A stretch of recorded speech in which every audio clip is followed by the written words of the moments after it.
네, 문법 첫 강의 한번 시작해 보도록 하겠습니다. 우리가 처음에 배울 과목은 자, 의문론입니다, 여러분. 의문론. 잠시만요. 보면 의문론 같은 경우에는 뭐냐? 우리 문법이라고 하는 것은 총 4가지 갈래로 구성되어 있습니다. 문법은 여기 보이는 것처럼 의문, 그 다음 형태, 그 다음 통사, 의미, 총 4가지 분야로 나누어져 있습니다. 그러면 이 4가지 분야로 나누는 기준이 뭐 다양하겠지만, 일단 이것도 마찬가지로 어떤 단어의 크기를 기준으로 나눈다고 생각하면 됩니다.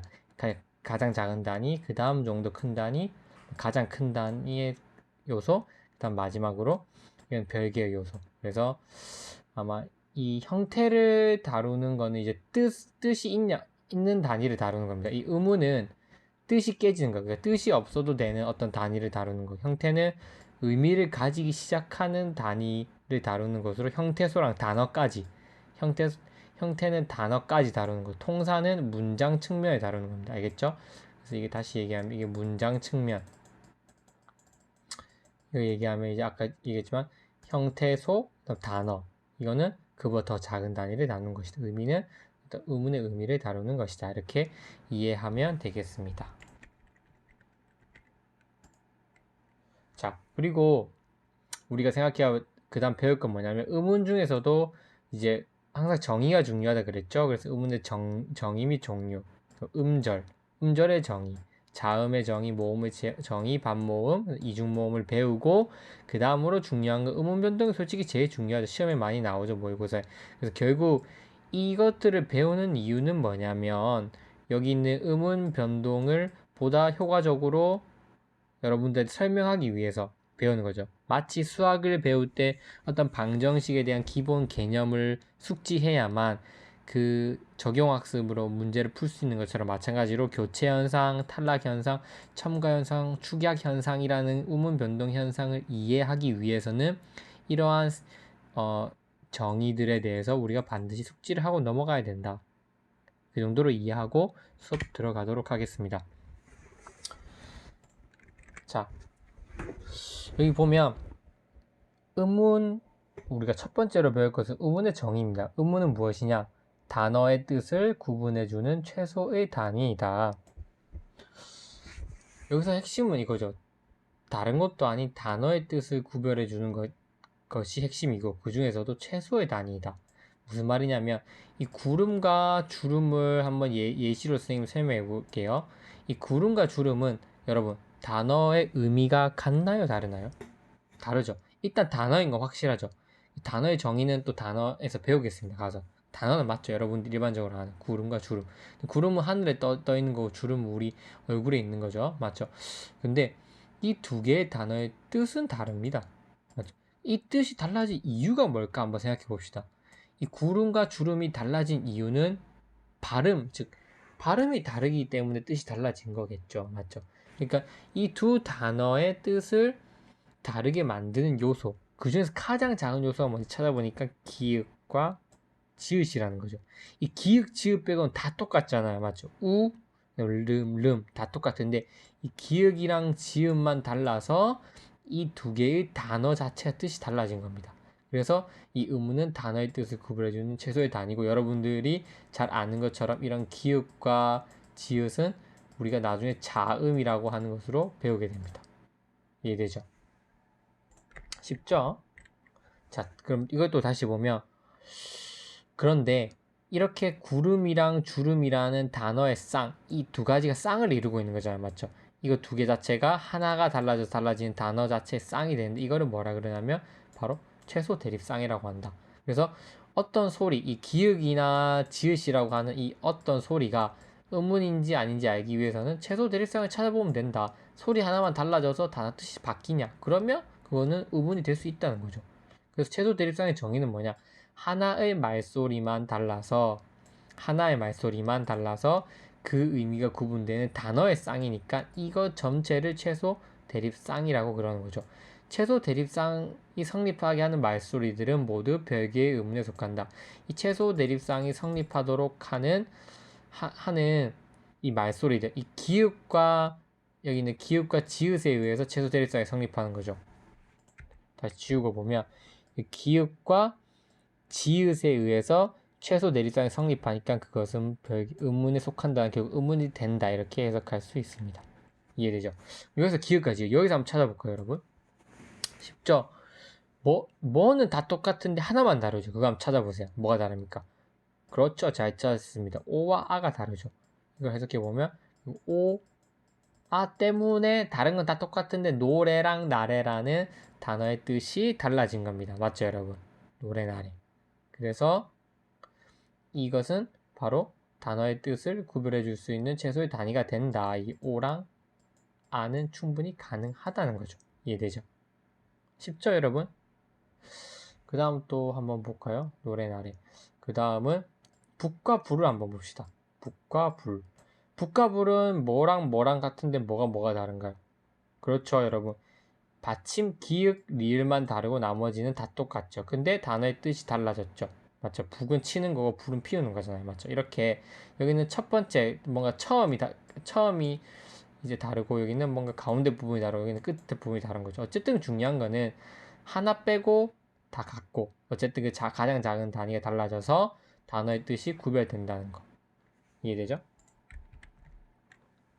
여기서 이까지는 뭔가 비슷하다고 보여요. 우리가 봤을 때. 맞죠? 비슷한데 뭔가 자음, 모음 유사하니까. 근데 여기서도 뭔가 특별한 요소가 있습니다. 뭔가 자음, 모음은 우리가 눈으로 바로바로 분석해내서 뭔가 칼로 자르듯이 떼어낼 수 있죠. 그거를 좀 어려운 말로 뭐라 표현하냐면 계기적으로 분석할 수 있다, 이렇게 표현합니다. 계기적. 그러니까 순차적으로 연결된 걸 분석할 수 있다. 이런 것들은 자음, 모음의 특성이고요. 보시다시피. 근데 꼭 이렇게 계기적, 순차적으로 떼어낼 수 있는 것만 단어의 뜻을 구별해 줄 수 있는 건 아닙니다.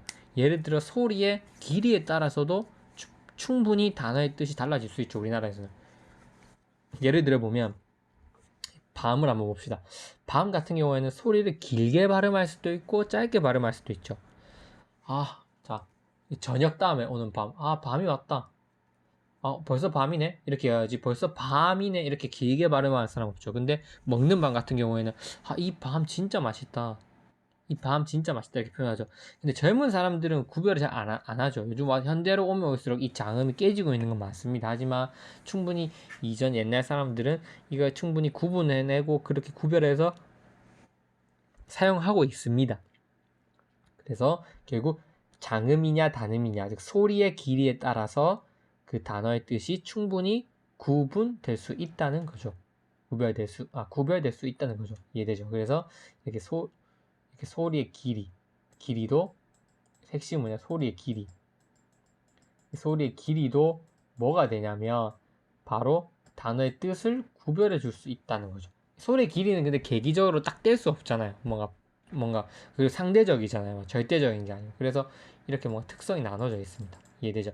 그래서 지금 이까지 핵심은 뭐냐면 결국에서 이 의문의 정의라고 하는 거, 최소의 단위, 그 중에 또 최소 대립상의 정의, 의문의 정의를 여러분들이 알면 됩니다. 그리고 이 문제도 한번 선생님과 같이 한번 풀어보도록 하겠습니다. 심화 문제입니다.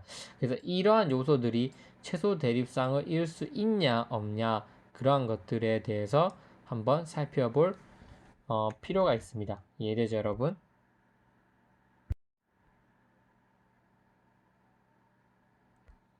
자, 이러한 요소들이 과연 최소 대립상이 되냐 안 되냐 한번 보겠습니다.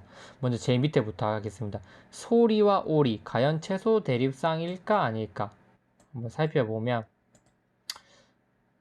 선생님 여기 보면 오랑 리을, 오랑 리이 다 똑같고 시읒 이응만 대립되면서 뜻도 다르니까, 소리는 들리는 거, 오리는 그저 꽥꽥거리는 거 다르니까 최소 대립상 다 되는 것 같은데요, 이렇게 설명하면 안 됩니다. 알겠죠? 왜냐면 여기서 핵심이 뭐냐, 이 초성의 이응은 소리가 없다는 것입니다. 헷갈리면 안 됩니다. 선생님 근데 이거 왜 자음으로 이렇게 써줍니까? 그거는 뭐냐면 가독성, 즉 읽기 편리하게 하기 위해서 우리가 의도적으로 그냥 써준 겁니다. 결국 이거 소리 나는 대로 한번 써보면 원래 이렇게 써야 됩니다. 소리는 소리로 쓰고 오리는 이응 안 쓰고 이렇게 써야 되는데 이거 아닙니다. 이거 알겠죠? 이렇게 써야 되는데 뭔가 읽기 불편하고 다 네모를 맞추어서 글자들이 이루어지는데 이것만 뭔가 텅 비어 보이잖아요. 그래서 이렇게 초성에 이응을 붙여주는 겁니다. 그래서 우리나라에서는 초성의 이응은 소리가 나지 않기 때문에 이 시읍과 이응이 대립할 수가 없죠. 그래서 최소 대립상 성립이 불가능합니다. 알겠죠? 그래서 헷갈리면 안 됩니다. 이 소리, 오리, 이 시읍, 이 이응은 소리가 안 나는 거기 때문에 비교 대상이 될 수가 없죠. 뭐 다른 자음이 있어야 비교 대상이 되는데 그래서 의문의 이제 개수 자체가 다르니까 최소 대상이 아니다라고 우리가 동그라미 치면 됩니다. 알겠죠? 그럼 두 번째, 가로와 나라 최소 대립상 되냐 안 되냐? 보자. 될까요 안 될까요? 정답은 안 되는 거죠. 왜냐면 선생님이 여기 최소 대립상의 정의를 보면 하나의 말소리만 달라서죠. 하나의 반드시 포인트들이 다 있습니다. 하나의 말소리만 달라서 그 의미가 구분되는 단어 있어. 하나의 말소리. 근데 여기 두 개가 다르잖아요. 어디가 다릅니까? 우랑 아가 다르고 기읍과 니은이 다르죠. 즉 두 개 이상이 다르기 때문에 최소 대립상에 성립할 수 있다. 아니다라. 이게 정답이 되는 거죠. 아니다. 마지막 풍력과 폭력 최소 대립상이 될 수 있을까 없을까? 자, 비슷한 거 아닌가 한번 다 찾아볼까요? 력 다 똑같고 력은 일단 똑같고 제외시키고 보면 쌤 두 개 다른데 우랑 오 이응이랑 기역 최소 대립상 안 되겠군요. 두 개가 다르니까. 근데 그러면 쌤 문제를 안 냈겠죠. 이거는 최소 대립상이 됩니다. 왜 되냐? 쌤 혼란스러운데요. 왜 되나요? 우리는 여기서 이제 헷갈리면 안 되는 게 뭐냐면 표기를 기준으로 하면 안 되고 다시 한번 여기 적겠습니다. 우리 표기를 기준으로 하면 안 되고 반드시 발음을 기준으로 해야 된다. 이게 핵심 포인트입니다. 다시 한번 말하겠습니다. 표기를 기준으로 하면 안 되고 발음을 기준으로 해라.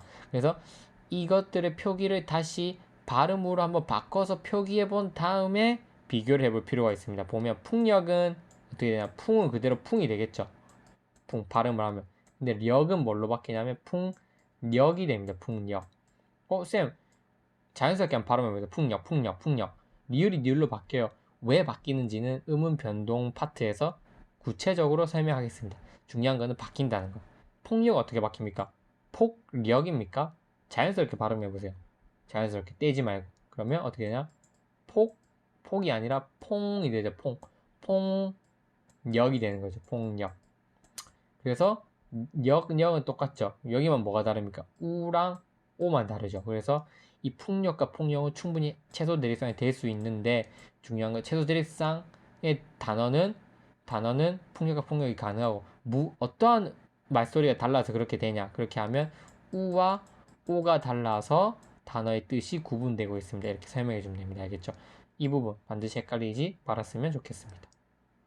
네, 우리 1강 이 정도로 마치도록 하겠습니다. 1강에서의 핵심은 이게 꺼졌는데 잠시만요 여러분. 1강에서 핵심은 우리가 국어라고 하는 체계가 무엇인지 이 국어의 체계가 의문론에서의 중요한 거는 뭘 배워야 되는지 그리고 의문론에서 의문의 정의, 최소 대립상의 정의, 그 다음에 이 심화 문제들 과연 여기서 최소 대립상이 될 수 있냐 없냐 이걸 여러분들이 혼자 스스로 풀어보면서 한번 개인 학습을 한번 진행해보고 모르는 거 댓글 달아주면 선생님이 또 그거에 대해서 질문한 거를 설명해 드리도록 하겠습니다. 네, 오늘도 수고하셨습니다 여러분.